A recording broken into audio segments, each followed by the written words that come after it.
आज हमारे साथ एक बार फिर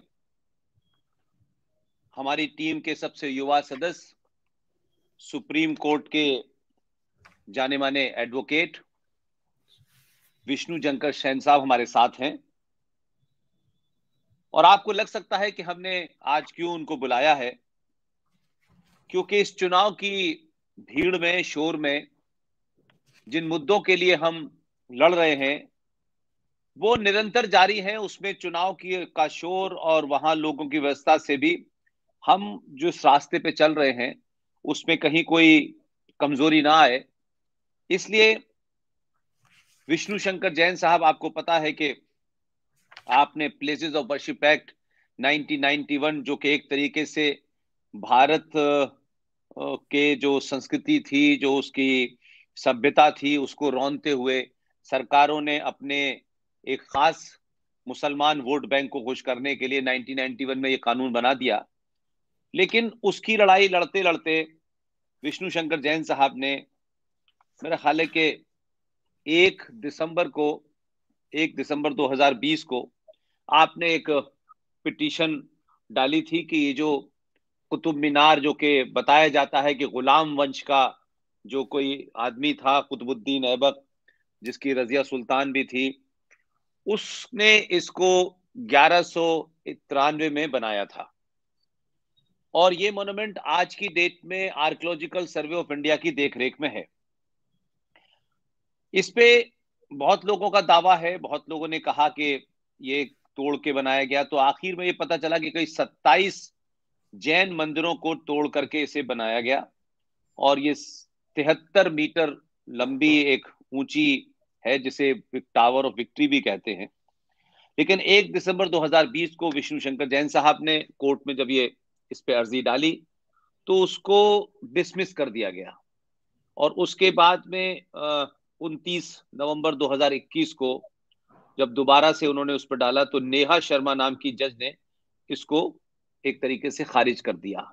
और नेहा शर्मा के इस 29 नवंबर 2021 के उस ऑर्डर के खिलाफ हाल में विष्णु शंकर जैन साहब ने दिल्ली की डिस्ट्रिक्ट कोर्ट के अंदर अपनी अपील की, और उस अपील को साकेत की कोर्ट ने एक्सेप्ट करके केंद्र को नोटिस कर दिया। इस पृष्ठभूमि में कि आखिर ये कुतुब मीनार कब बनी, कैसे बनी, एक तो इसका इस ऐतिहासिक पहलू है, और दूसरा इसमें आर्कियोलॉजिकल सर्वे ऑफ इंडिया की क्या भूमिका है। और ये भी बताया जाता है कि वहां जो पत्थर लगे हुए हैं वो सब मंदिर के लगे हुए हैं। मैं चाहता हूं कि देश के लोगों को इस विषय पे विष्णु शंकर जैन जी ऐतिहासिक पृष्ठभूमि को ध्यान में रखते हुए वर्तमान में क्या है, वहां किसका मंदिर है, किसके मंदिरों को तोड़ के बनाई गई, सरकार का क्या कहना है, आपकी जो लेटेस्ट पिटीशन है उसके बारे में आपका क्या कहना है।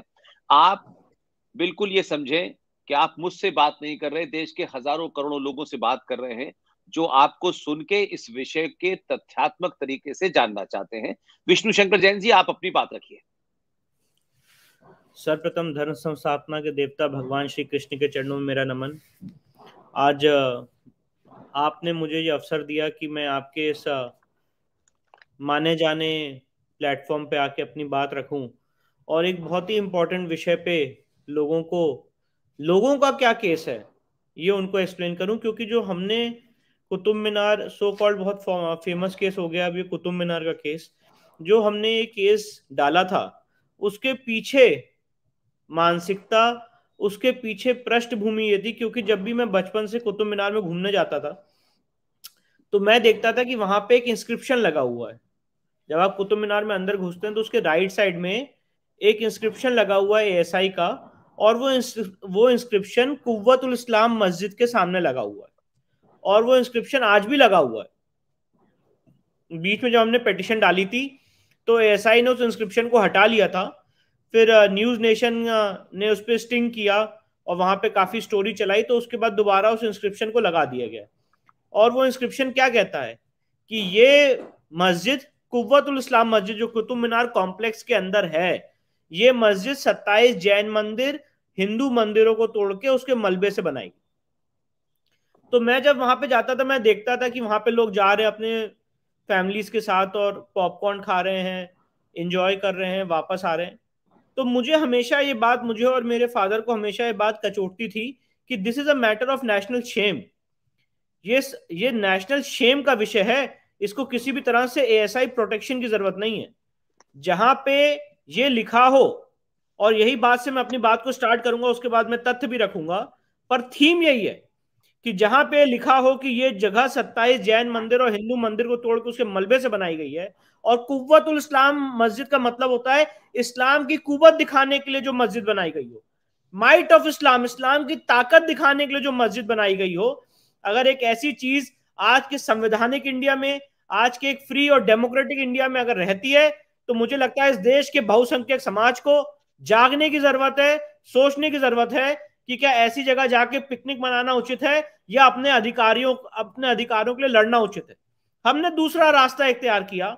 हमने सोचा कि इसके लिए हम इस देश की अदालतों में जाएंगे, लोगों के बीच में जन जागृति करेंगे और लोगों को बताएंगे कि इतिहास में जो गलतियां हुई हैं तलवारों की नोक पे, 800 साल 900 साल के बाद भी उन गलतियों को कलम से रेक्टिफाई किया जाए। इस लड़ाई को आगे बढ़ाते हुए, इस मानसिकता को आगे ले जाते हुए हमने एक केस फाइल किया। और मैं शुरुआत में ये बात कहना चाहता हूं, जॉर्ज बर्नार्ड शॉ ने कहा है, और ये बात हमने राम मंदिर के केस में भी कोट की थी। जॉर्ज बर्नार्ड शॉ ने कहा है, a conquered nation is like a cancer, he can think of nothing else. एक गुलाम देश एक कैंसर की तरह होता है, वो कुछ और नहीं सोच सकता है, कभी कोई प्रोग्रेसिव बात नहीं सोच सकता है। आज मैं सवाल पूछना चाहता हूं, जो यूक्रेन में हो रहा है, या जो एक एग्जाम्पल ले लें, ऐसा अगर कहीं हो रहा है और कभी अगर यूक्रेन आजाद होगा, तो जितना जो गुलामी के काल में उसके साथ हुआ है, क्या वो सब उसको मेंटेन रखा जाएगा? क्या उस समय वहां की कोर्ट्स या उस समय वहां के सरकार कहेंगी नहीं नहीं, जो हमारे यहाँ पे धार्मिक स्थल तोड़ दिए गए हैं वो सब सेकुलरिज्म का प्रतीक है, इसलिए इसको ऐसे ही रहना चाहिए? क्या ये बातें की जाएंगी? या वो अपने अधिकारों के लिए जिन्होंने जो कुर्बानियां दी हैं, जब वो वापस स्वतंत्रता में आते हैं तो उसको रेस्टोर करेंगे? ये एक मूलभूत प्रश्न है। ये मूलभूत प्रश्न अयोध्या के केस में हरिशंकर जैन साहब, पराशरन साहब ने बहुत ही ज्यादा हाई लेवल पे इसको आर्ग्यूमेंट किया था सुप्रीम कोर्ट के 5 जजेस के सामने, और शब्द यूज था हिस्टोरिकल रॉन्ग, क्योंकि हमारा संविधान ट्रांसफॉर्मेटिव संविधान, आर्टिकल 13(1) ये इजाजत देता है कि संविधान आने से पहले भी, ये बात बहुत महत्वपूर्ण है और ये थीम है हमारी पेटिशन की, इसको मैं समझाना चाहता हूं कि संविधान आने से पहले भी अगर किसी आक्रांता का, किसी रूलर का, या कोई भी ऐसा ऑर्डर या कोई भी ऐसा आदेश आज के संविधान में संविधान की किसी भी धारा को वायलेट करता है, तो वो अनकॉन्स्टिट्यूशनल है, वो वॉइड है। और यही बात की गई थी राम मंदिर के केस में कि बाबर ने जो ऑर्डर दिया था राम मंदिर को डिमोलिश करने का 1528 में, आज की डेट में वो ऑर्डर आर्टिकल 25 के वायलेशन में है। उसी तरह से कुतुबुद्दीन ऐबक ने 1192 में जो कृत्य किए मंदिर को तोड़ने के, आज के संवैधानिक इंडिया में वो मंदिर को तोड़ने के कृत्य आर्टिकल 25 के वायलेशन में है। आर्टिकल 13(1) इसकी इजाजत देता है और इसलिए इसको रद्द किया जाना चाहिए। ये सारी बातें हैं, ये सारी थीम है। और इसीलिए कुतुब मीनार के केस में जो हमने पिटीशन फाइल की है, अगर आप उसमें देखेंगे तो हमने इसमें आर्कियोलॉजिकल सर्वे ऑफ इंडिया को पार्टी बनाया है और भारत सरकार को पार्टी बनाया, कल्चरल मिनिस्टर को, और साथ ही साथ ये पिटीशन विष्णु भगवान की तरफ से, जैन भगवान की तरफ से और उनके भक्तों की तरफ से कोर्ट में दायर की गई है। राम मंदिर का केस इस चीज की इजाजत देता है। जो सुप्रीम कोर्ट के 5 जजेस की पीठ ने राम मंदिर के केस में फैसला सुनाया, उन्होंने यही कहा पैरा 116 में कि जो मंदिर बनाने का संकल्प होता है वो अमर होता है, वो अमिट होता है। अगर आज मैं कोई संकल्प लेता हूं मंदिर बनाने का और कालांतर में बाढ़ से या किसी भी तरह से वो मंदिर क्षतिग्रस्त हो जाता है, तो जो मेरा संकल्प है मंदिर बनाने का वो अमर है, वो अमिट है, वो कभी नहीं खत्म हो सकता है। और इसीलिए जो 1192 में तो कुतुबुद्दीन ऐबक ने उसको तोड़ा, उससे पहले जो हमारे हिंदू राजाओं ने उस भव्य मंदिर को, उस वेधशाला को, उस एस्ट्रोलॉजिकल प्लेस को जो बनाया, उसका जो संकल्प लिया, वो अमर है, वो अमिट है। और इसीलिए देवता, भक्त और भगवान दोनों अपना हक मांगने के लिए आ सकते हैं, और आज वही काम भक्त और भगवान ने किया है।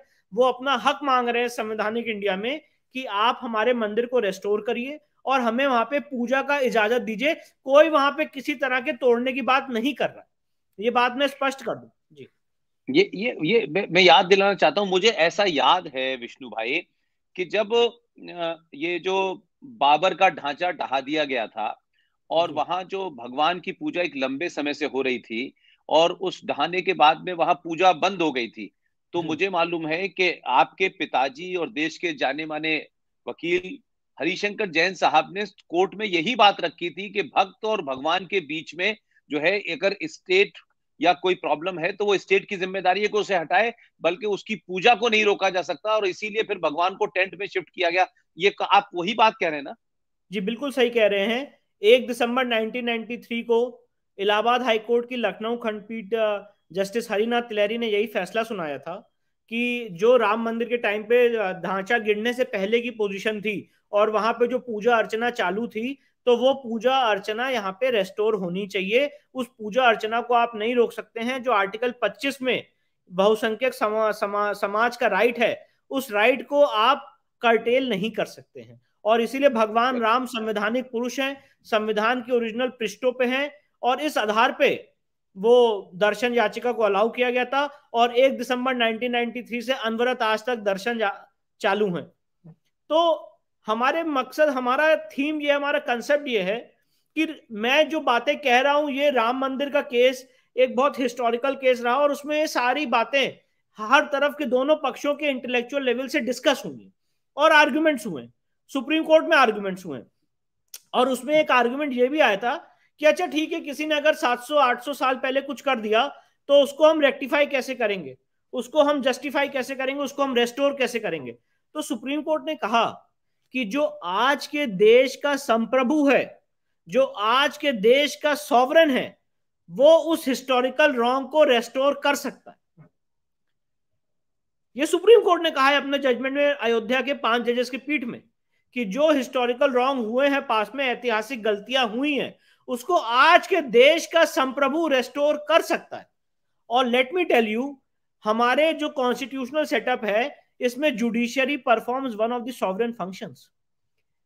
न्यायपालिका भी वन ऑफ द सॉवरेंस है, उसके पास भी सॉवरेन फंक्शंस एक्सरसाइज करने की पावर है ऑफ जुडिशियल रिव्यू। और इसीलिए हम न्यायपालिका में गए हैं, और किस आधार पे गए हैं, किस बेसिस पे गए हैं, वो बेसिस मैं आपके सामने यहाँ पे रखना चाहता हूं। कुछ हमने, मैं आपके सामने, वैसे तो बहुत बड़ा हमारे पास रिसर्च है, पर 10 से 11 उदाहरण मैं दूंगा जिससे साबित ठीक। होगा कि वो किसी भी तरह से इस्लामिक स्ट्रक्चर नहीं था। और वहां पे जितने भी चीजें बनाई गई हैं, प्री एग्जिस्टिंग हिंदू टेम्पल था। जो कुतुब मीनार का कॉम्प्लेक्स है, वो एक प्री एग्जिस्टिंग हिंदू टेम्पल था, जहां पे विष्णु स्तंभ, जिसे आयरन पिलर कहते हैं, गरुण ध्वज भी कहते हैं, वो भी आज भी मौजूद है, जिसमें पाली में लिखा हुआ है। उस पाली में जो लिखा हुआ है उसको भी हमने ट्रांसलेट करके यहाँ पे लगाया है। इसके अलावा जो कुतुब मीनार थी, और जो वहां के अंदर जो मंदिरें थी, 27 नक्षत्रों की मंदिर थी, और वहां पे जो वरा मीर थे, उसमें वहां पे नक्षत्रों की स्टडी की जाती थी। वो पाठशाला थी, वो वेदशाला थी, और वो एस्ट्रोलॉजिकल और एस्ट्रोनॉमिकल एरिया था, जहां पे नक्षत्रों की, तारों की गणना की जाती थी। इसके लिए वो जगह बनाई गई थी, जिसको आपने कन्वर्ट करके कुतुब मीनार का नाम दे दिया। और ये इतिहास गवाह है, इतिहास गवाह इस बात का कि मुस्लिम्स ने, जितने भी मुस्लिम आक्रांता रहे, उन्होंने यहाँ पे इस देश में कोई नई चीज बनाई नहीं है न्यू डाल के। जो एग्जिस्टिंग चीजें थी उसको तोड़ मरोड़ के, इस्लामिक इंस्क्रिप्शंस लगा के, उसको इस्लामिक रूप देके, उसको एक इस्लामिक आर्किटेक्चर का नमूना प्रेजेंट किया है लोगों के सामने। कोई नई चीज उन्होंने यहाँ पे बनाई नहीं है, चाहे वो ताजमहल हो, चाहे वो कुतुब मीनार का एरिया हो, चाहे वो काशी विश्वनाथ की मंदिर हो, चाहे वो मथुरा की मस्जिद हो, ये जितनी चीजें हैं, किस कोई भी, और चाहे राम मंदिर हो, कोई भी ये बात मैं बहुत अथॉरिटी से कहना चाहता हूं, किसी भी जगह न्यू खोद के कोई स्ट्रक्चर नहीं बनाएगा। इन सारी जगहों पे ये सब ऑलरेडी प्री एग्जिस्टिंग स्ट्रक्चर पे ये सारी चीजें बनी है, और जो हिंदू स्ट्रक्चर्स थे उसको कन्वर्ट करके आपने इस्लामिक रूप दिया। ऐसे बहुत सारे उदाहरण है, मध्य प्रदेश में धार का भी उदाहरण है, पर मैं उस चीजों में नहीं जाता हूं। मैं आज अपनी बात को कॉन्सेंट्रेटेड कुतुब मीनार और कुव्वतुल इस्लाम मस्जिद के ऊपर रखता हूं, और मैं कुछ उदाहरण देता हूं कि इसको इतिहास में इतिहासकारों ने, आर्कियोलॉजिस्ट ने इसको कैसे डील किया है। तो जो सबसे पहला उदाहरण मुझे मिलता है वो इब्ने बतूता का है, जो 14 सेंचुरी का ट्रेवलर है। और उसने क्या लिखा है इब्ने बतूता ने अपनी किताब में? Before the taking of Delhi it had been a Jain temple which the Jains called Ilbut Khana, but after that event it was used as a mosque. Ibn Battuta also writes, near the eastern gate of mosque were two big idols of copper connected together by stones. उसने ये कहा Ibn Battuta ने कि eastern side of the mosque में idols थे copper के, जो साथ में जुड़े हुए थे, और जो भी नमाज पढ़ के निकलता था वो उसको कुचलते हुए निकलता था। ये 14 सेंचुरी के ट्रेवलर इब्ने बतूता ने लिखा है। इसके बाद जो एएसआई ने कुतुब मीनार की शॉर्ट हिस्ट्री डिस्प्ले की है, वो हिस्ट्री क्या कहती है, और जो कुतुब मीनार में उन्होंने इंस्क्रिप्शन लगाया है, जो पिलर्स लगाए हैं उसकी ईस्टर्न गेट पे मस्जिद के, वो क्या कहते हैं, मैं उसको एज इट इज कोटेशन में पढ़ के सुना रहा हूँ। ये मेरे सूट की पेज नंबर 46 में कोटेड है, पैरा नंबर 27 पे। और मैं वो क्या उन्होंने इंस्क्रिप्शन लगाया, एएसआई का इंस्क्रिप्शन है। सबसे अच्छी बात यह है कुतुब मीनार के केस में कि एएसआई इसमें पार्टी है, और जितने डॉक्यूमेंट्स हम रिलाई कर रहे हैं वो एएसआई के ही हैं, या कुछ हिस्टोरिकल डॉक्यूमेंट्स हैं, कोई हमारा क्रिएटेड डॉक्यूमेंट नहीं है। वो स्ट्रक्चर खुद में ही एक प्रूफ है कि वो जैन और हिंदू मंदिर था। क्योंकि आज भी अगर कोई वहां पे जाएगा तो आपको खुदी हुई गणेश जी की, सरस्वती जी की, शिव जी की मूर्तियां दिखेंगी, जिसमें आपको लगेगा कि उनका स्वरूप था उन उन उन वैदिक पिलर्स पे, और उनको किसी ने मिटा दिया है किसी भी तरह से। आज भी वहां पे जो वैदिक पिलर्स लगे हुए हैं, कुव्वतुल इस्लाम मस्जिद जो कही जाती है, उसके अंदर आज भी आपको पिलर्स खुद में चीख चीख के कहेंगे कि हाँ ये हिंदू मंदिर थी। और जितने भी आक्रमणकारी हैं उन्होंने जब इसको इस्लाम में मस्जिद के रूप से इस्तेमाल किया और मूर्ति पूजा के विरोध में रहते थे, उन्होंने सारे पिलर्स को खोद के उसको प्लेन कर दिया। ये सेम काम धार में भी किया गया है, और यही सेम काम यहाँ पे भी किया गया है। पैटर्न सेम है, पैटर्न सेम है, ये समझने वाली बात है। और ये सारी चीजें जब पृथ्वीराज चौहान को मोहम्मद गौरी ने हटाया तो उनके जो कमांडर थे कुतुबुद्दीन ऐबक, उनके नेतृत्व में ये सारा काम किया गया, जिसको इब्ने बतूता ने कोट किया है। और एएसआई क्या कहता है इस पे, एएसआई का क्या कोटेशन है, मैं वो पढ़ के सुना रहा हूं। कुव्वतुल इस्लाम मस्जिद known as the Quwwatul Islam (bracket में माइट ऑफ इस्लाम) मस्जिद, it is at the earliest extent mosque in India. सबसे पहली मस्जिद है इंडिया की, और ये बहुत इंपॉर्टेंट है। It consists of a rectangular courtyard enclosed by cloisters which were erected by Qutubuddin Aibak with the carved columns and other architectural members of 27 Hindu and Jain temples. ये एएसआई का खुद का inscription है। The construction of mosque began in 1193 by Qutubuddin Aibak of Mamluk dynasty and completed in AD 1197. A massive stone screen of lofty 5 arcs were put in front of its prayer hall, which imparted an Islamic character to the building. The screen is beautifully carved with borders of inscriptions. So and so. Subsequently, the mosque was enlarged by two later rulers, Shamsuddin Iltutmish 1211 में and Alauddin Khilji in 1296. The screen of these two sultans are carved with purely Islamic motifs abounding in geometric pattern. तो ऐसा ही खुद कह रहा है कि 27 जैन मंदिर और हिंदू मंदिर को तोड़ के ये कुव्वतुल इस्लाम मस्जिद बनाई गई। ये एएसआई का इंस्क्रिप्शन है। इसके बाद जो तीसरा मैं प्रूफ बता रहा हूं, एक रिपोर्ट है 1871 पे 1800, मैं सिर्फ ये 11 प्रूफ दूंगा अपनी बात को सिद्ध करने के लिए। ये 11 प्रूफ दूंगा कि मैं यहाँ पे आपके सम्मानित चैनल पे आके कोई हवा में बात ना खाऊं। हर एक चीज डॉक्यूमेंटेड और प्रूफ के साथ है, और उसका रेफरेंस कहाँ है, पेज नंबर कहाँ है, वो भी बात मैं यहाँ पे रख रहा हूँ। विष्णु भाई, आपके बारे में जो राय है पूरे देश भर में, वो सबको ये पता है कि आप कॉमा और फुल स्टॉप भी कोई बात इधर उधर नहीं कहते। इसलिए आप इस बात से बेफिक्र रहें कि जो लोग आपको जानते हैं, जो लोग आपको सुनते हैं, और आपके विरोधी भी अगर हो सकते हैं तथाकथित तौर पे, वो भी इस बात को कभी चैलेंज नहीं कर सकते कि विष्णु शंकर जैन और आपके पिताजी ने इस पूरे जीवन में कोई भी बात ऐसी कही हो जिसका कोई तथ्यात्मक बेस ना हो। इसलिए आप इस बात की बिल्कुल चिंता ना करें। आप जो रख रहे हैं वही वही सबसे इंपॉर्टेंट है। और ये जो आपके तथ्य है ना, यही देश के आम नागरिक को मजबूत करते हैं कि वो जगह जगह चौराहा चौराहा जब डिस्कशन करता है तो आपका रेफरेंस देता है, आपके तथ्यों का रेफरेंस देता है। इसलिए आप इससे बिल्कुल परेशान नहीं ना सर, हो। ये तो ताकत आपके चैनल की है, और ये ताकत आपकी है जिसने एक ऐसा प्लेटफॉर्म बनाया है कि जहां पे आके हम ये सारी बातें रख सकते हैं। क्योंकि आमतौर पे मीडिया चैनल्स पे इतनी अपॉर्चुनिटी या इतना टाइम नहीं मिलता है कि आप इतने करेक्ट। विस्तृत रूप से अपनी बात समझा सकें। तो आपके चैनल पे आने का अवसर जब मिलता है तो ये अच्छी बात रहती है। हम लोग पे प्रेशर रहता है कि अपनी बात डॉक्यूमेंट्री ढंग से आपके सामने रखें। और इसीलिए सर जो नेक्स्ट प्रूफ है, जो तीसरा प्रूफ है कुतुब मीनार को लेके, एक रिपोर्ट है 1871 से 72 की, जो वॉल्यूम 4 में एएसआई ने पब्लिश की है, और इसका ऑथर है जेडी बेगलर। और उस समय वो एएसआई के असिस्टेंट थे, और वो ए कनिंगम जो डायरेक्टर जनरल है एएसआई, उनके अंडर काम करते थे। और उन्होंने अपनी इस रिपोर्ट के पैरा 6 में क्या लिखा है, इस पूरे एरिया का उन्होंने एक स्वरूप समझाया है। इन द अपर रूम्स, मैं इसको कोट का कोटेशन में है, ये मैं पैरा पढ़ के सुना रहा हूँ। In the upper rooms of the north east and south east corners many of the roofing slabs appear to have been taken from Jain temple.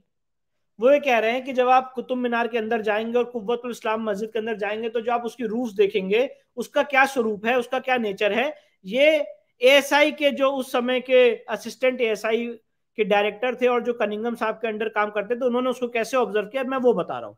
In the upper rooms of the north eastern and south east corners many of the roofing slabs appear to have been taken from Jain temple, as the faces of several of the stones which reduce the size of square openings by covering the angles are filled with figures of men, elephants and horses, with a single squatted figure in the middle, quite naked and with both hands lying in the lap, exactly after the fashion of Jain statues. Jain statues के fashion में वहां पे सारी इबादतें और मतलब इंग्रेविंग्स हैं. If then, as Mr. Begler argues, these clusters are the colonnades of a single Hindu temple, that temple must have been dedicated to Jain worship. A conclusion which is directly negative by inscription on the iron pillar standing in the midst of the courtyard, in which the pillar itself is called the arm of Vishnu. It is also at variance with several Vaishnav sculptures which are built into the surroundings walls, such as 10 avatars Narayan reposing on the folds of snake anta. तो यहाँ पे वो बता रहे हैं कि ये जो पूरा एरिया है जो ये जैन टेम्पल का है, और यहाँ पे डिबेट हो सकती है कि क्या ये जैन टेम्पल था कि हिंदू टेम्पल था, तो उसको उसको वो डिस्कस कर रहे हैं. मैं ये बताना चाहता हूँ यहाँ पे एक थीम और समझाना चाहता हूँ. जितने भी जैन टेम्पल हैं, चाहे वो माउंट आबू के हों, चाहे वो राजस्थान के हों, भिलवाड़ा के हों, और ज्यादातर जैन टेम्पल्स में हिंदू देवी देवताओं की पूजा होती है. जो लोग ये समझते हैं कि जैन और हिंदू अलग अलग है, वो गलत सोचते हैं. उनकी मानसिकता एक पॉल्यूटेड मानसिकता हो सकती है, पर जैन धर्म हिंदू धर्म का अभिन्न पार्ट है. और जो हिंदू धर्म को और ज्यादा, क्योंकि हिंदू धर्म हमारा बहुत वाइड है, अगर आज कोई नॉनवेज खाता है वो भी हिंदू है, कोई आज प्योर वेजिटेरियन है वो भी हिंदू है, अगर आज कोई मूर्ति की पूजा करता है वो भी हिंदू है, अगर आज कोई मूर्ति की पूजा नहीं करता है वो भी हिंदू है, अगर आज कोई तप करता है तो वो भी हिंदू है, अगर आज कोई तप नहीं करता है तो वो भी हिंदू है, अगर आज कोई ये चाहता है कि मैं सिर्फ मोक्ष प्राप्ति के लिए अपने जीवन में कोई पाप ना करूं और अहिंसा के सिद्धांतों पे चलूं और उसके बाद अलग अलग तरीकों से ईश्वर की प्राप्ति करूं बिना किसी को नुकसान पहुंचाए हुए, तो वो भी हिंदू है.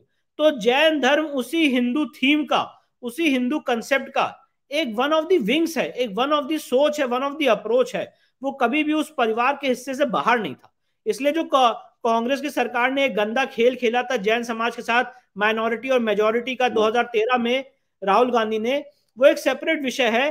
पर मैं ये बताना चाहता हूं यहाँ पे जब ये डिस्कशन हो रहा है, क्योंकि राजस्थान में से बहुत से मंदिर हैं जहां जैन मंदिरों के अंदर हनुमान जी की मूर्तियां, भगवान शिव की मूर्तियां, भैरव भैरवी की मूर्तियां होती है और उनके साथ में पूजा होती है. मैं इसलिए ये बात और अथॉरिटेटिवली कह रहा हूं कि मेरा खुद का जैन मंदिर है इलाहाबाद के जीरो रोड पे, और 200 साल पुराना जैन मंदिर है, और हम हिंदू देवी देवताओं की सबसे पहले पूजा करते हैं और उसके बाद अपने गुरु, अपने तीर्थंकर की पूजा करते हैं. तो इसका यह मतलब नहीं है कि हम हिंदू धर्म से अलग हो गए. इसके बाद कुतुब मीनार पे आते हुए अपने चौथी बात को रखेंगे, हिस्टोरिकल रिकॉर्ड्स कंपाइल्ड बाय मुस्लिम हिस्टोरियन, जो मौलाना हकीम सैयद अब्दुल हई हैं. इन्होंने इन सारे हिस्टोरिकल रिकॉर्ड्स का कंपाइलेशन किया और उन्होंने कुतुबुद्दीन ऐबक की मूर्ति पूजा की घृणा, मूर्ति पूजा के विरोध में उसने जो चीजें करी हैं उसको माना है, और उसके उस पैटर्न को, उसने जो मंदिर को तोड़ा गया, ये सारी बातें भी उन्होंने अपनी किताब में मानी है।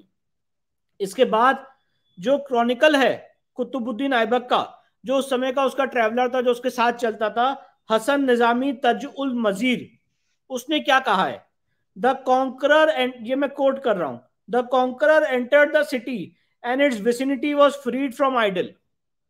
ये जो कॉन्करर थे बादशाह सलामत के, इन्होंने दिल्ली में एंटर किया और दिल्ली को मूर्ति पूजकों की मूर्तियों से मुक्त कर दिया। And in the centuries of images of gods mosque were raised by the worshippers of one God.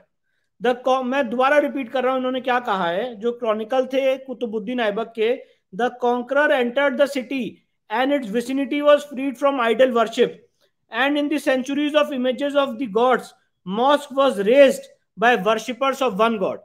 एक भगवान को मानने वालों ने सारी मूर्ति पूजकों की मूर्तियां तोड़ दी। इसके बाद छठा प्रूफ, जो इंस्क्रिप्शन मिला है अलेज्ड मॉस्क में, वो इंग्लिश लैंग्वेज में ट्रांसलेट किया गया है, और ये जो ट्रांसलेट हुआ है, ये एक किताब है memoirs of archaeological survey of India number 22, और इसकी हेडिंग क्या है, ये आर्कियोलॉजिकल सर्वे की किताब है, an historical memoir on the Qutub Delhi, authored by J.A. Page, the superintendent of ASI, published at Calcutta in 1926, government of India. ISI के द्वारा, जो उस समय के सुपरिटेंडेंट थे, उनके द्वारा पब्लिश किताब है 1926 में, कैलकाटा में, गवर्नमेंट ऑफ इंडिया किताब है। और जो इंस्क्रिप्शंस थे इंग्लिश लैंग्वेज में, उसको पेज 29-30 में इस किताब के अपेंडिक्स में लगाया गया है, ट्रांसलेटेड वर्जन। और वो इंस्क्रिप्शन क्या कहते हैं, उसका ट्रांसलेशन क्या है, अरबिक से इंग्लिश में ट्रांसलेट किया सरकार ने, गवर्नमेंट ऑफ इंडिया ने, उनके एएसआई के सुपरिटेंडेंट ने। और वो ट्रांसलेशन क्या कहता है, मैं वो पढ़ के सुना देता हूं। कुतुब मॉस्क, मस्जिद कुतुबुल इस्लाम।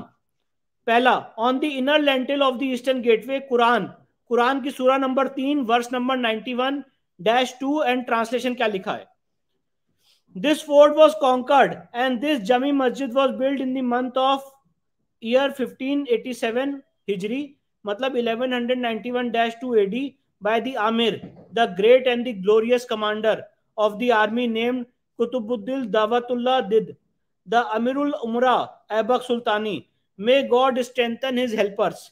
The materials of, ये बहुत इंपॉर्टेंट बात है, ये एसआई की किताब है, मेरी किताब, मेरी लिखी हुई किताब नहीं है। The materials of 27 temples, on each of which 2 lakh दिलवाल्स has been spent, मतलब उस समय जो आइडल्स थी उस पे हर एक आइडल पे करीब उस समय की गणना ये है 2 लाख दिलीवाल खर्च किए गए थे। The material of 27 temple on each of which 2 lakh Dehliwals has been spent were used in the construction of this mosque. May God the great and the glorious have mercy on him who should pray for the faith of the God builder. ये वहां पे inscription खुदा हुआ रखा हुआ है उस जमाने से आज तक, जिसको एएसआई ने ट्रांसलेट किया है पर्शियन से, अरेबिक से इंग्लिश में, और खुद की किताब पब्लिश की 1926 में कलकत्ता में पब्लिश हुई है। इसके बाद सेकंड पॉइंट क्या है, in arch stem of this eastern gateway this mosque was build by Qutbuddin Aibak, may God have mercy on him who should pray for the faith of his good builder.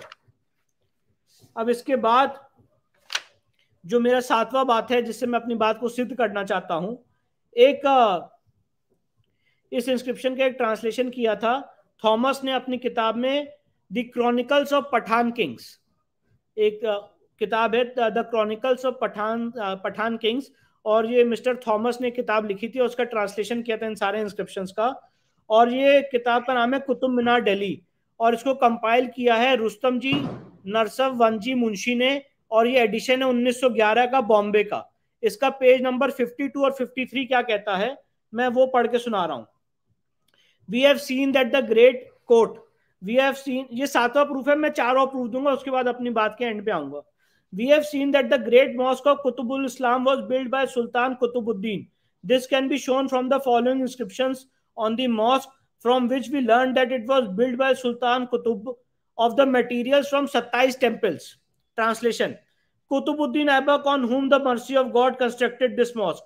This fortress was conquered and this Masjid Jami was built during the month of year 1587 by great and mighty commander in chief Kutubuddin Dawatul Din, the commander of commanders, Albek Sultan. May God exalt his helpers. Materials from 27 idol temples, each of which cost 20,000 into 20,000 dilivals, have been used in this masjid. May Almighty God send him mercy on him, whose prayer rest for the builder. तो ये जो translation है, जो आज वहां पे आप जब भी कोई आदमी कुतुब, अब आज मेरी बात सुनने के बाद, आपके चैनल पे आने के बाद बहुत से लोग जाएंगे और जाएं और देखें कुतुब मीनार के कॉम्प्लेक्स के अंदर बगल में राइट साइड में कुव्वतुल इस्लाम मस्जिद बनी हुई है और उसके सामने क्या इंस्क्रिप्शन है। तो जो एएसआई ने आज वहां पे इंस्क्रिप्शन लगाया है, ये एएसआई का कोई सोचा हुआ या कोई खुद से दिमाग से उपजाया हुआ इंस्क्रिप्शन नहीं है। ये बराबर सीरीज ऑफ हिस्टोरिकल बुक से चलता आ रहा है और वही इंस्क्रिप्शन उन्होंने आज वहां पे लगाया। इसके बाद हिस्टोरिकल रिकॉर्ड्स जो कंपाइल किए हैं मुस्लिम हिस्टोरियन ने, मौलाना हाकिम सईद अब्दुल हाई ने, इन्होंने भी कुतुबुद्दीन ऐबक का जो मूर्ति पूजा है उसको उन्होंने माना है कि हाँ ये मूर्ति विरोधी थे, मूर्ति पूजकों के विरोधी थे और इन्होंने यहाँ पे काफी मूर्तियां तोड़ी हैं। इसके बाद एक किताब आती है 7 सिटीज ऑफ दिल्ली। ये किताब लिखी है गॉर्डन रिस्ली हर्न और ये पब्लिश हुई है लंदन में 1906 में। और ये बुक क्या मेंशन करती है कुतुबुल इस्लाम मॉस्क के बारे में, पेज 94 पे, ये मैं आपको पढ़ के सुना रहा हूँ। इस किताब का नाम है 7 सिटीज ऑफ दिल्ली। इसको लिखा है गॉर्डन रिस्ली हर्न ने, पब्लिश हुई है लंदन में 1906 में। और ये कुतुबुल इस्लाम मस्जिद के बारे में, कुव्वतुल इस्लाम मस्जिद के बारे में क्या कहती है, इसका पेज 94 में पढ़ के सुना रहा हूँ। कुव्वतुल इस्लाम और strength of Islam mosque is now unused. It is entered from the east by a short flight or steps, the original ones leading to a Hindu temple, which once occupied this site. देखिए कितनी महत्वपूर्ण बात है। ये किताब खुद कह रही है कि और ये भी बहुत इंपॉर्टेंट फीचर है इस केस का, कि आज की डेट में जो कुतुब मीनार, जो कुव्वतुल इस्लाम मस्जिद है, उसमें किसी तरह की कोई नमाज नहीं ऑफर होती है और उसमें कोई भी इस्लामिक क्लेम आज की डेट में नहीं है। ये फर्स्ट क्लेम है हिंदूज की तरफ से। आज की डेट में कोई भी वफ, कोई भी इस्लामिक समाज के लोग, कोई भी मुस्लिम समाज के लोग वहां पे कोई नमाज ऑफर नहीं कर रहे हैं, ना उनका कोई क्लेम। तो इसीलिए जो लोग इस देश के डरे हुए लोग हैं, सेकुलर्स हैं, उनको ये सोचना चाहिए, समझना चाहिए कि अगर हमारी जो मांग है कि हम वहां पे ये कह रहे हैं कि उसमें हमें पूजा की इजाजत दी जाए, और जो खुदी मूर्तियां, टूटी मूर्तियां हैं, जिसको जाके हमें शर्म की अनुभूति होती है, कम से कम हमें उसको रेस्टोर करने का मौका दिया जाए और वहां पे हम अपनी पूजा पाठ करें एक अपने वैदिक सनातन धर्म के अनुसार से। तो उसमें किसी को कोई दिक्कत नहीं होनी चाहिए, क्योंकि वहां पे कोई भी मुस्लिम समाज के लोग आज कोई नमाज अदा नहीं कर रहे। ये एक फैक्ट है। इसलिए इस किताब में क्या कहा गया है, वही बात कही गई है कि ये अनयूज्ड मॉस्क है। Those who have seen this beautiful Jain temple of Dilwara on Mount Abu will perceive the resemblance in the arrangement of the pillars. जिन्होंने माउंट आबू और दिलवारा की मंदिरें देखी हैं, वो जब इसकी पिलर्स को देखेंगे तो उनको प्रतीत होगा कि वो माउंट आबू और दिलवारा की मंदिर ही देख रहे हैं। Which divide the roof of the surrounding colonnades into small compartments, each section being differently ornamented. Her section को अलग खूबसूरती से बनाया गया है। The old Mohammedan king, while they could not approve of carvings of images prohibited by the Quran, were quite willing to use the material of Hindu temples to build their mosque. ये कह रहे हैं कि जो Mohammedan Kings थे, उन्हें मूर्ति पूजा से बड़ी दिक्कत थी, उन्हें जो हमारी इमेजेस थी उससे बड़ी दिक्कत थी, तो उसको उन्होंने मिटा दिया, पर मंदिर के मटेरियल से मस्जिद बनाने में कोई दिक्कत नहीं थी। बात ये किताब कंट्राडिक्टरी है। वैसे तो मूर्ति पूजा से उन्हें प्रॉब्लम है, लेकिन कार्टून को देख के पहचान लेते हैं कि ये किसका कार्टून है जी। और आप उसी मंदिर की मटेरियल को यूज करके मस्जिद बना रहे हैं, वो भी तो फिर हराम होना चाहिए आपके लिए। बिल्कुल हराम है, बिल्कुल हराम है। There are examples of this at Ajmer, in the Arahidin ki Jaunpuri mosque, and at Mahaban, about 6 miles from Mutra, but the figure carving were defaced. देखिए कितनी इंपॉर्टेंट बात है। मतलब उस मंदिर के अंदर जो हिंदू देवी देवताओं की मूर्तियां थी उसको खंडित किया गया, उसके चेहरे वगैरह काट दिए गए, मिटा दिए गए। But the figure carvings were defaced and covered with plaster, which has now fallen off. Fortunately, some figures were left intact especially those in two raised at the, especially those in the two raised rooms at the corners. इसके बाद इन्होंने iron pillar का page 96 में beautification किया है और ये बात बताने की कोशिश की है कि अगर ये एक कुव्वतुल इस्लाम मस्जिद होती और एक इस्लामिक स्ट्रक्चर होता, जो बात मैंने अपनी बात स्टार्ट करने से स्टार्टिंग में कही, तो यहाँ पे आयरन पिलर क्यों होता। और आयरन पिलर में जो बातें कही गई हैं पाली लैंग्वेज में, उसको भी हमने ट्रांसलेट करके लगाया है, जिसे इसे गरुण ध्वम और विष्णु स्तंभ कहा जाता है। तो ये सारी चीजें किसी मस्जिद के अंदर हराम है, हो ही नहीं सकती हैं। तो उन्होंने इस पूरे एरिया का स्वरूप समझाने की इस किताब में कोशिश की है। इसके बाद जो हमारा नवा पॉइंट है वो ये है, आर्कियोलॉजिकल सर्वे ऑफ इंडिया की एक रिपोर्ट है 1862-63 की, जो अलेक्जेंडर कनिंगम ने बनाई है, और इसका जो वॉल्यूम 1 है, पेज नंबर 186-187, उसमें कुव्वतुल इस्लाम मस्जिद का डिस्क्रिप्शन है। और उसमें ये बात साबित होती है कि वहां पे इस मस्जिद बनने से पहले मूर्तियां रहती थी। और वो उन्होंने क्या कहा है वो मैं एक पैरा का ये कोटेशन आपको पढ़ के बता रहा हूँ। आई हैव ऑलरेडी नोटिस्ड, ये अलेक्जेंडर कनिंगम कह रहे हैं, मैं वो बात यहाँ पे पढ़ के सुना रहा हूँ। I have already noticed that the whole of beautiful Hindu pillars in these cloisters were originally covered with plaster by idol-hating Muslims as the readiest way of removing the infidel images from the view of true believers. Sir मेरी बात clear हो रही? मैं जो ये बात correct नहीं, I'm getting it. A distinct proof of this may be seen on two stones in the north side of the court, one fixed in the inner wall in the northeastern angle just above the pillars, and the other in the outer wall between the northern gate and the northeastern corner. The inner sculpture represents several well-known Hindu idols, Hindu gods. Pehla, Vishnu lying on the couch with a lotus rising from the navel and covered by canopy with two attendants, one standing on his head and the one sitting on his feet. मतलब वो कह रहे हैं जो जब आप इस मस्जिद में घुसते हैं तो उस समय जो चीजें प्रतीत होती थी, सबसे पहले भगवान विष्णु की मूर्ति प्रतीत होती है, जिसमें जो वो अनंत शय्यम की पोजीशन में लेटे रहते हैं, वैसी एक मूर्ति बनी हुई है। सेकंड आइडल क्या है? Second, a seated figure not recognized. Third, Indra on his elephant. चौथा, Brahma with 3 heads seated on his goose. पांचवा, Shiva with his trident sealed on his bull Nandi. छठा, figure with lotus seated on some animal not recognized. The outer sculpture is different description. The scene shown 2 rooms with a half open door between them. Each room there is a female lying on a couch with child by her side, a canopy over her head and an attendant at her feet. मतलब माता मतलब भगवान कृष्ण की इसमें और भगवान विष्णु की images हैं. In the left hand room 2 females are carrying children towards the door, and in the right hand rooms 2 others are doing the same. The whole 4 of these females appear to be hastening towards the principal figure in the right hand room. I am unable to offer any explanation of this very curious scene, but as it is very unlikely that these figures would have been exposed to the sight of early Muslims, I conclude that these stones must have also been carefully plastered over. इन सारी जगह इन सारी चीजों पे आपने plaster कर दिया. फिर हमारी 10वीं बात है ऑक्सफोर्ड हिस्ट्री ऑफ इस्लाम, जिसका एडिशन है जॉन एल एपिस्टो ने लिखा है. इसका पेज 399 क्या मेंशन करता है? मैं दोबारा इसको रिपीट कर रहा हूं. Oxford history of Islam edited by John L Esposito at page 399 क्या मेंशन करता है? The immense congregational mosque in Delhi, known as Quwwatul Islam, was one of the first built in India. Began in 1191. Mosque stands on the site of pre-Islamic temples whose ruins were incorporated in the structure. दोबारा repeat कर रहा हूं. The mosque stands on the site of pre-existing Islamic temple whose ruins were incorporated in the structure.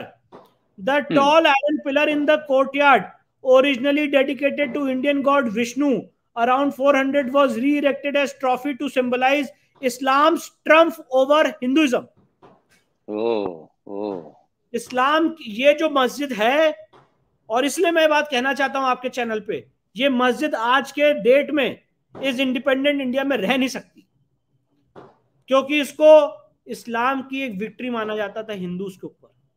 और आज के इस देश के सेकुलर संविधान में, आज के इस इंडिपेंडेंट इंडिया में इस तरह की मस्जिद नहीं रह सकती है, और इसीलिए हमने केस फाइल किया।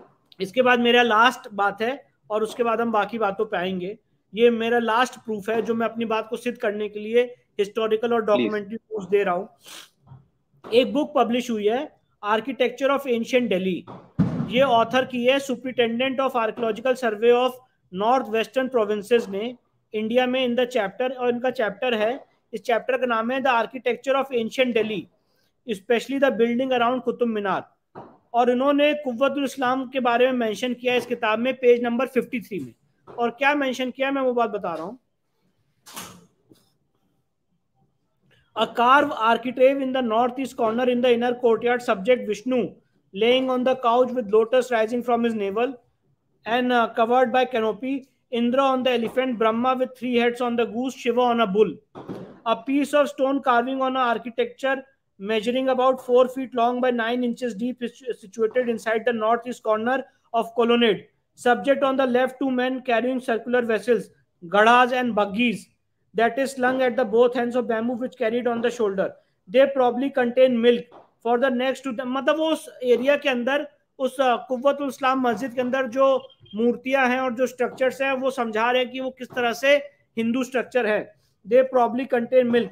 For next to them is a female figure engaged in churning milk into butter, and she is doing this in the same way as was frequently practiced in India at the present day. और इसके बाद इन्होंने इस पूरी जगह का एक बताया कि सारी जगह एक हिंदू स्ट्रक्चर को दिखाती है. इसमें एंड में क्या कहते हैं, in most native entertainments butter is very largely used and its preparation on the left compartment is probably in the reference to repast here portrait. The heads of all the figures are good deal mutilated. जितनी वहां पे हिंदू देवी देवताओं की मूर्तियां हैं उसको mutilate कर दिया गया, उसको तोड़ दिया गया, उसको मिटा दिया गया, जिस तरह से तालिबान ने अफगानिस्तान में किया. But the remarkable mode of dressing the hair into a sort of chicken may be easily traced. तो ये सारी बातें हैं. इन सारे हिस्टोरिकल प्रूफ्स को, इन सारी बातों को लेके हम कोर्ट में गए हैं और कोर्ट में हमने पूजा का अधिकार मांगा है. और मैं ये सारी बातें इसलिए यहाँ पे आपके सामने बताना चाहता था कि ये जो हमने पिटीशन फाइल की है, वैसे तो इतनी रिसर्च की, इतनी बातों की जरूरत नहीं थी, क्योंकि अगर आज कोई कुतुब मीनार जाएगा तो वो खुद में अगर कुतुब मीनार को घूमेगा और कुव्वतुल इस्लाम मस्जिद को देखेगा तो उससे साबित हो जाएगा कि ये एक प्री एग्जिस्टिंग हिंदू स्ट्रक्चर था. ये हिंदू आर्य सनातन वैदिक हिंदू धर्म की वेदशाला थी, पाठशाला थी, और यहाँ पे तारों की गणना होती थी और तारामंडल की अध्ययन किया जाता था. ये उसके लिए वरा मीर की मीरावली थी, जिसको अपनी ताकत दिखाने के लिए कुतुब मीनार ने 1192 में इसको कन्वर्ट करके माइट ऑफ इस्लाम, इस्लाम की ताकत दिखाने के लिए एक ये मस्जिद बनाई है, जिसका मतलब ये है कि ये इस्लाम की जीत है हिंदुओं के ऊपर. और मैं एक बात और कहना चाहता हूं, इस केस में हमने आर्कियोलॉजिकल सर्वे ऑफ इंडिया का नोटिफिकेशन है 16 जनवरी 1914 को, 16 जनवरी 1914 को इसको नोटिफाई करके एएसआई ने अपने कब्जे में ले लिया और इसको प्रोटेक्टेड मॉन्यूमेंट डिक्लेयर कर दिया. तो अब सवाल ये उठेगा, लोग हमसे पूछेंगे कि भैया आप एएसआई सर्वे के, एएसआई प्रोटेक्टेड मॉन्यूमेंट में पूजा का अधिकार कैसे मांग रहे हैं, ये कहाँ परमिसिबल है? Archaeological survey of India act इसकी इजाजत नहीं देता है. Archaeological survey of India act 1958 इसकी इजाजत नहीं देता है. तो उसके लिए मेरा उत्तर है, archaeological survey of India act का सेक्शन 16 और 19 पढ़ लें. Archaeological survey of India act का सेक्शन 16 और 19, किसी भी एएसआई प्रोटेक्टेड मॉन्यूमेंट में अगर ये साबित होता है कि वहां पे अंदर हिंदू मंदिर है या फॉर एग्जांपल मस्जिद है, तो वो वहां पे उसको पूजा का अधिकार दे सकता है, राइट टू एक्सेस दे सकता है. और इसी तर्ज पे ताजमहल के अंदर नमाज पढ़ने की इजाजत दी जाती है और वहां पे नमाज पढ़ी जाती है. वहां उर्स होता है, साल में 3 दिन होता है, उर्स का मेला लगता है ताजमहल में, किसी को कोई दिक्कत नहीं होती है. पर अगर आज हम कुतुब मीनार के अंदर पूजा का अधिकार मांगते हैं तो लगता है कि पता नहीं आउट ऑफ द ब्लू क्या चीज मांग ली.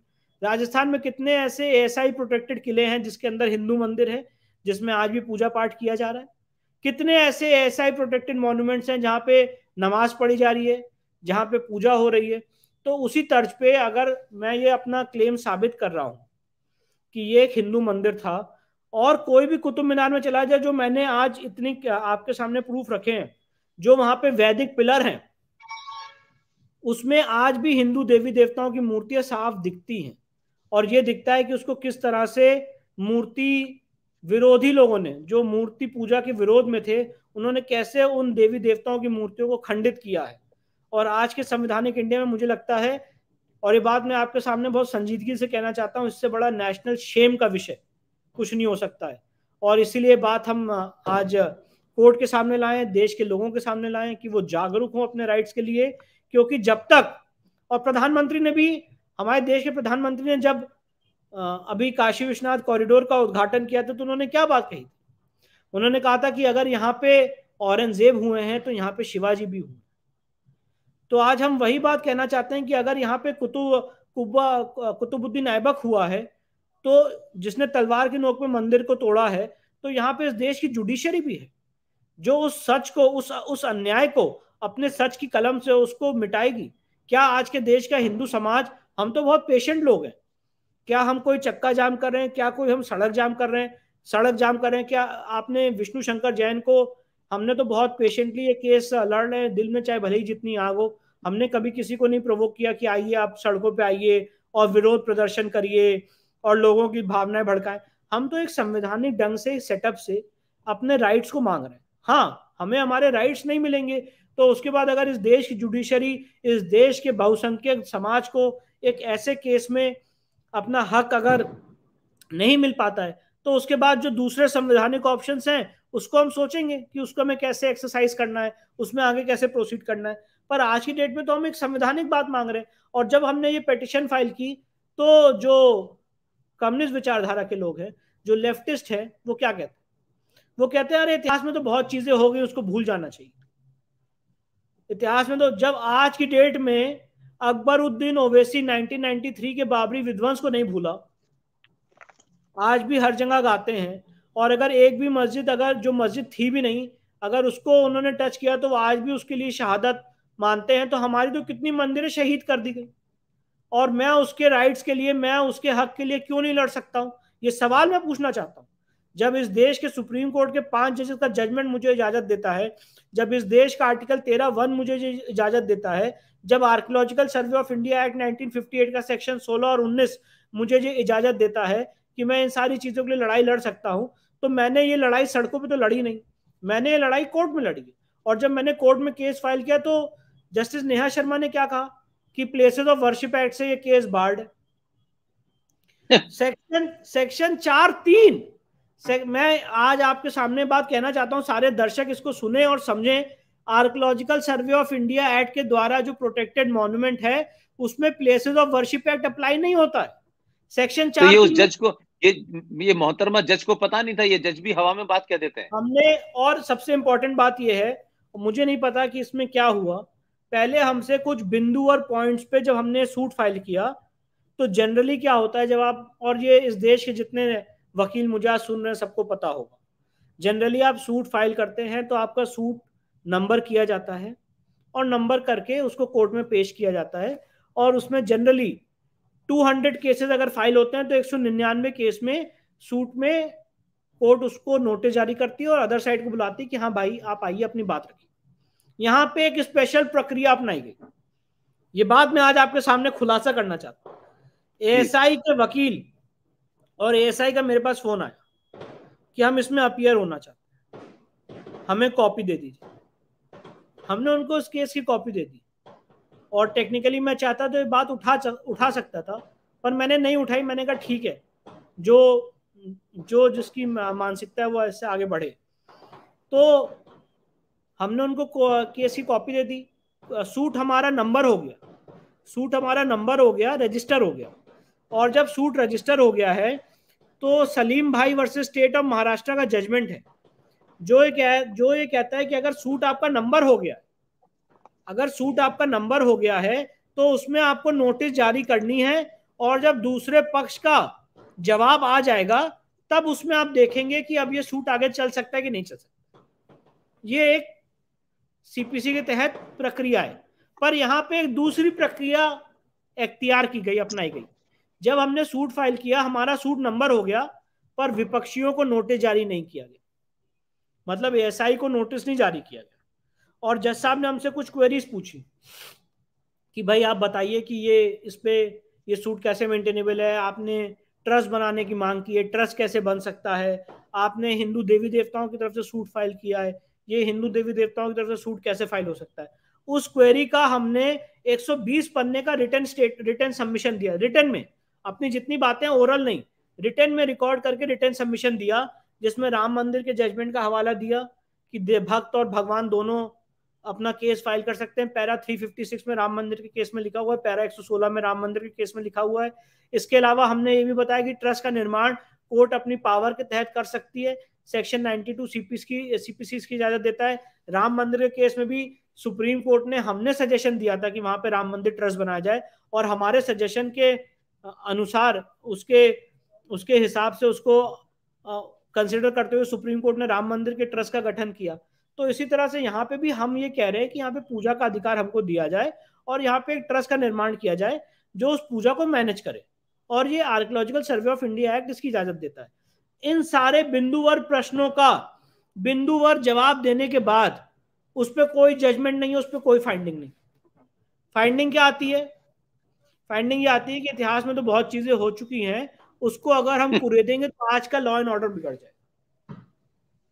ये जस्टिस नेहा शर्मा की ट्रायल कोर्ट की फाइंडिंग है, और ये बात मैं आपके सामने इसलिए कह रहा हूं क्योंकि ये मुकदमा पब्लिक का है और ये पब्लिक का हक है उस मुकदमे, उस जजमेंट को क्रिटिसाइज करने का, फेयर क्रिटिसाइज करने का। मैं कोई पर्सनल अटैक नहीं कर रहा हूं, पर मैं उस जजमेंट की जो रीजनिंग है उसको क्रिटिसाइज कर रहा हूं, और ये जजमेंट गलत है, इलीगल है, अनकॉन्स्टिट्यूशनल है, और इसीलिए जजमेंट के खिलाफ हमने डिस्ट्रिक्ट जज के सामने अपील फाइल की, जिसमें डिस्ट्रिक्ट जज साहब ने उसको एडमिट किया हमारी अपील को और नोटिस जारी किया है। अब ASI archaeological survey of India आएगी, और मुझे उम्मीद है आपके चैनल से आज मैं ये कहना चाहता हूं कि ये केस एक एग्जाम्पल बनना चाहिए। एएसआई को हमारा विरोध नहीं करना चाहिए, एएसआई को कोर्ट में एफिडेविट देना चाहिए कि जो ये बात कह रहे हैं ये सही है, और इसीलिए वहां पे पूजा का अधिकार हिंदू समाज के लोगों को देना चाहिए। जो खंडित मूर्तियां हैं उसको रेस्टोर करना चाहिए। हमारी ग्लोरी, हमारी सम्मान, इस देश के बहुसंख्यक समाज का सम्मान हमें वापस मिलना चाहिए, क्योंकि वो यूनेस्को हेरिटेज साइट है। विभिन्न प्रांतों से, विभिन्न देशों से लोग आते हैं वहां पे घूमने, और वो क्या देख के जाते हैं कि इस देश का 80% पॉपुलेशन इसी जगह पे आके पिकनिक मना के जा रही है वापस अपनी देवी देवताओं की खंडित मूर्तियां देखते हुए। क्या ये शर्म का विषय नहीं है? कौन से ऐसे देश में होता है, कौन से ऐसे देश में ऐसा हुआ है जहां पे समाज सो रहा है? और मैं बात आपके सामने बहुत संजीदगी से कहना चाहता हूं, समाज सो रहा है, मूर्तियां तोड़ी जा चुकी हैं, हमारे इष्ट देव, हमारे आराध्य देव की मूर्तियां खंडित वहां पे पड़ी हुई हैं, उनके चेहरे, नाक, कान कटे हुए हैं, और हम वहां पे पिकनिक मना के चले आते हैं। इससे ज्यादा बड़ा शर्म का विषय इस देश की मेजोरिटी के लिए नहीं हो सकता। इसीलिए मैं आपके चैनल के माध्यम से भारत सरकार से, एएसआई से अपील करना चाहता हूं कि आज उनको कोर्ट ने नोटिस जारी किया है, उनका स्टैंड इस देश का मेजॉरिटी समाज देखेगा। आपने जो स्टैंड लिया था काशी के केस में, आपने जो स्टैंड लिया था ताजमहल के केस में, कोई जरूरी नहीं होता है कि अगर किसी ने केस फाइल किया है तो हर केस को कंटेस्ट ही करना। सही बात अगर किसी की है तो क्यों नहीं मानी जा सकती? और ये तो जितनी बातें हैं मैंने आपके सामने रखी, एएसआई की। कोई हम तोड़ने की बात नहीं कर रहे, कोई हम ये बात नहीं कर रहे हैं कि हमें उसका कब्जा दे दिया जाए। मैंने उसका कब्जा भी नहीं मांगा, मैंने ये भी नहीं कहा कि वहां पे मुझे चंदा दिया जाए और मैं वहां का मठाधीश बन जाऊं। कोई ये बात नहीं कह रहा। हम ये कह रहे हैं कि वहां पे आप ट्रस्ट बनाइए, कोर्ट ट्रस्ट बनाए, जैसे आपने राम मंदिर में बनाया था। समाज के प्रबुद्ध लोगों को रखा जाए जो उसका रख रखाव करें, और जो 27 जैन मंदिर और हिंदू मंदिर हैं उसको रेस्टोर किया जाए। आपसे कोई पैसा भी नहीं मांग रहे, समाज देगा। लोग ये बातें करते हैं ना कि अरे मंदिर मस्जिद की आप लड़ाई में लग गए, अब सरकार क्या करेगी? कोई मुझे ये बताए, राम मंदिर जो बन रहा है क्या आज किसी सरकार के पैसे से बन रहा है? इस समाज के लोगों ने डोनेट करके, कंट्रीब्यूट करके आज भव्य राम मंदिर बन रहा है। इसमें किसी भी तरह का किसी सरकारी कोई डोनेशन नहीं है, कोई हस्तक्षेप नहीं है।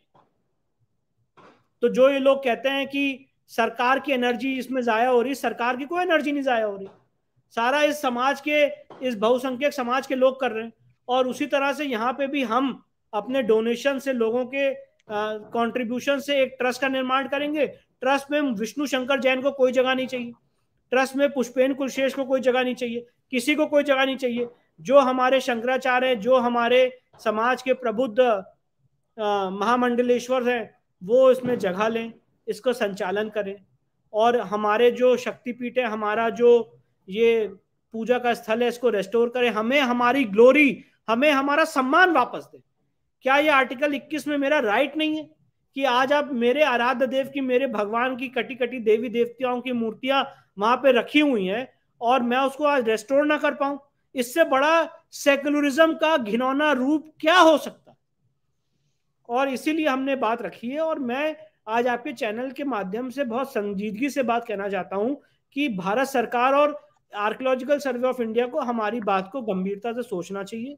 अब उनको नोटिस जारी हो गया, उनको पिटीशन की कॉपी भी मिल गई है और अपना स्टैंड कोर्ट के सामने रखना चाहिए। बहुत बहुत विष्णु आभार, आपने ये नहीं, मौका। विष्णु भाई, जो आपने बात कही उसको मैं समग्रता में 1-2 मिनट बस लेना चाहता हूं। आपने अपने सम्मान को रेस्टोर करने की बात कही, बहुसंख्यक समाज की बात कही, आपने पैसे की बात कही, आपने ज्ञानव्यापी की बात कही। दुनिया में जितने देश हैं वो इसलिए कभी कमजोर नहीं होते कि उस पर किसने राज्य किया और कौन आक्रांत आया। दुनिया में सबसे ज्यादा देश या वो राष्ट्र कमजोर होते हैं जो उन आक्रांताओं द्वारा किए गए अत्याचारों को भी पढ़ते रहते हैं और उनको आगे बढ़ाते हैं। और ये दुर्भाग्य है कि इस देश में औरंगजेब जैसे इस्लामिक आतंकवादी ने जब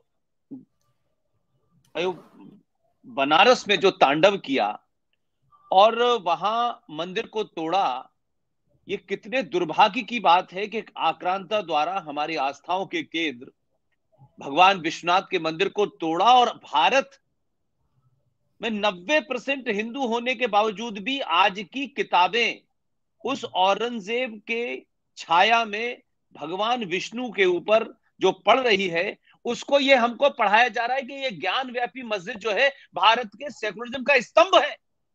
जो लोग ये मुंह खोलते हैं कि साहब ये सरकार के पैसे से बनाया जा रहा है, उन चापलूसों को, उन दलालों को ये बात साफ बता देनी चाहिए कि आज भी बहुसंख्यक समाज होने के बावजूद भी न तो मजारों से, न गुरुद्वारों से, न चर्चों से भारत सरकार पैसे नहीं लेती, लेकिन हिंदू मंदिरों पे चढ़ावे का 80% ले लेती है। मैं 2 मिसाल देना चाहता हूं। यह सेकुलरिज्म की आड़ में हो रहा है जो 1976 में रात के अंधेरे में डाला गया। देवस्थानम बोर्ड है, 1300 करोड़ रुपए सिर्फ सरकार ले लेती है वहां से सालाना। वैष्णो देवी पे जहां हमारे लोग जाते हैं, हर साल 520 करोड़ रुपया सरकार ले लेती है।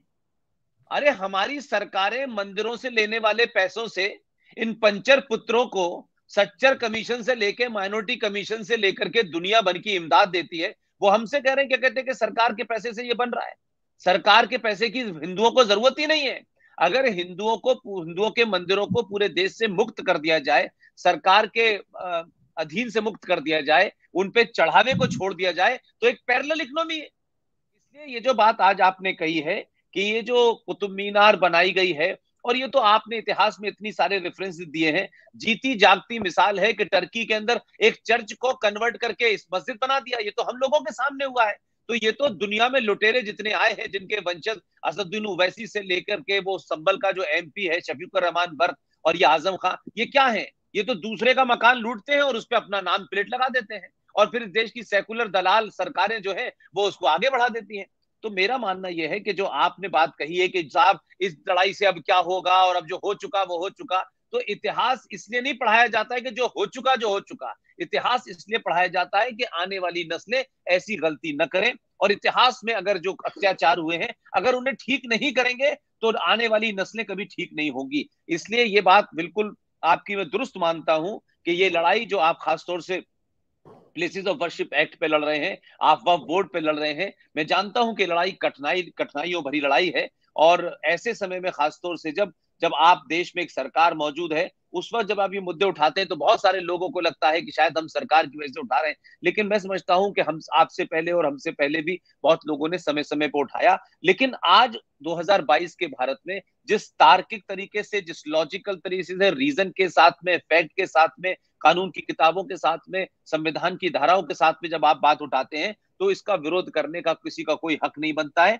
और ये बात आपकी बिल्कुल सही है कि इतिहास में की गई घोर अत्याचारों को जब तक नष्ट नहीं किया जाएगा, आने वाली नस्लें वो अपने अंदर उस किस्म का पराक्रम, उस किस्म का उनके अंदर एक एक जिसे कह सकते हैं कि अपने आप में एक सेंस ऑफ अचीवमेंट नहीं होगा, तो देश कभी तरक्की नहीं कर सकते। रह सकते हैं जैसे रह रहे हैं हम कीड़े मकोड़ों की तरीके से इस डिवाइडेड भारत के अंदर। रोज मुसलमान चाहे दिल्ली में मार दें, चाहे बनारस में मार दें, चाहे हजारीबाग में मार दें, चाहे आप उत्तराखंड में मार दें, चाहे झारखंड में मार दें, ये सिलसिला जारी है आज भी। अगर इनको आप रोकेंगे तो आप कम्युनल है। अगर इस देश को बचाने के लिए ये करना है और लोग अगर हम सबको कम्युनल कहते हैं तो हमें अपने आप को कम्युनल कहलवाने में कोई शर्म नहीं है। ऐसा सेकुलरिज्म भाड़ में जाए, ऐसा सेकुलरिज्म इस देश से निकाल के फेंक दिया जाए जो सेकुलरिज्म इस देश के बहुसंख्यक समाज के पुरुषार्थ को समाप्त करता हो। मुझे आप पे गर्व है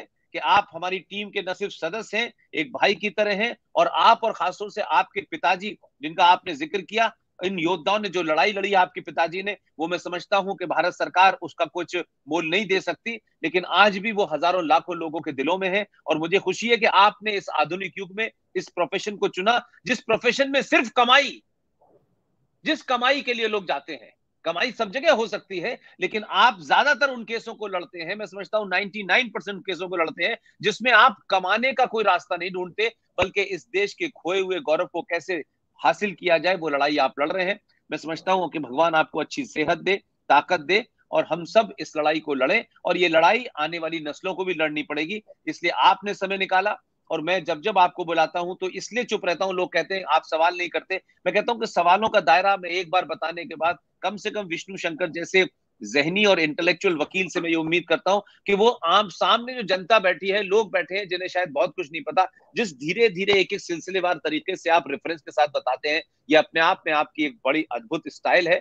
इसे जारी रखिएगा और जल्दी ही हम लोग मिलेंगे। बहुत बहुत शुक्रिया। Thank you very much sir. Thank you.